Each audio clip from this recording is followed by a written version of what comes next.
So our topic for this module is what is speech? And we're going to look at three units within this module. The first is the history of the film industry. So as you think about freedom of speech, we have some obvious genres we recognize as appropriate to protect. Film, political protest, a newspaper editorial. Those seem obviously like free speech. They fall within the circle of protected expression. There are a lot of other kinds of speech which may fall outside the circle of protected expression. And as you can imagine, that definition changes over time.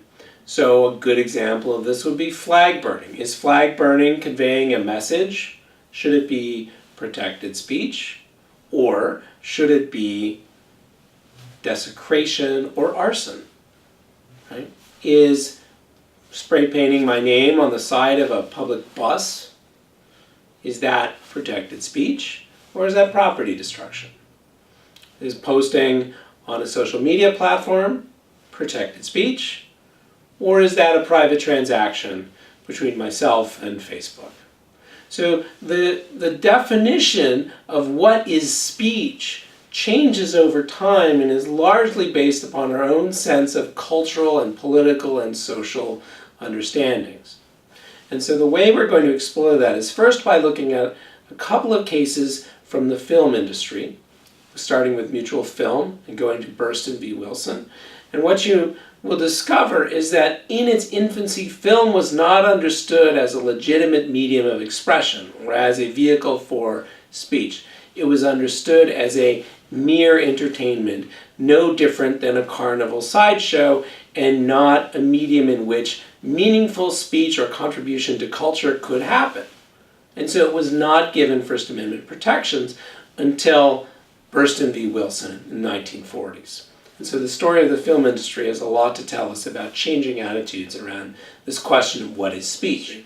Our second case study will be video games. And we'll be reading an important recent case, Brown versus Entertainment Merchants Association, and looking a little bit into a question that may be familiar, the notion of the relationship between video games and violence.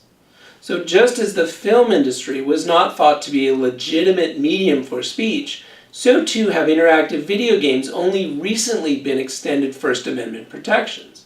There are still important considerations, still important questions being asked about the relationship between an interactive artistic medium, such as violent video games, and causation of social harms, violence. So a question that we'll dig into is this notion: do violent video games cause or foster antisocial behavior, including things like school shootings? Very controversial topic.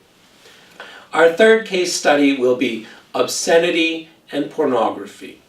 And in that unit, we will consider why sexually explicit speech or representation has attracted special attention by the courts and has been controlled or regulated or managed under the First Amendment differently from other forms of potentially controversial speech. Under this heading, we're going to be considering a very important distinction for this course, and that is to say, what is the difference between content-based regulation and content-neutral regulation? So our core questions in this module are as follows. How has media shift? How has history of media change shaped our understanding of what counts as speech? What qualifies as protectable speech? What falls outside of the circle or outside of the boundary of protected? What is a medium of expression? How have our cultural and legal attitudes towards new forms of expressions, whether film or video games or whatever's coming next, changed over time? How does interactivity, the immediate interactivity between a user and another user, or an audience and a speaker, change our understanding of what is speech? Under what circumstances should content-based regulation be permissible?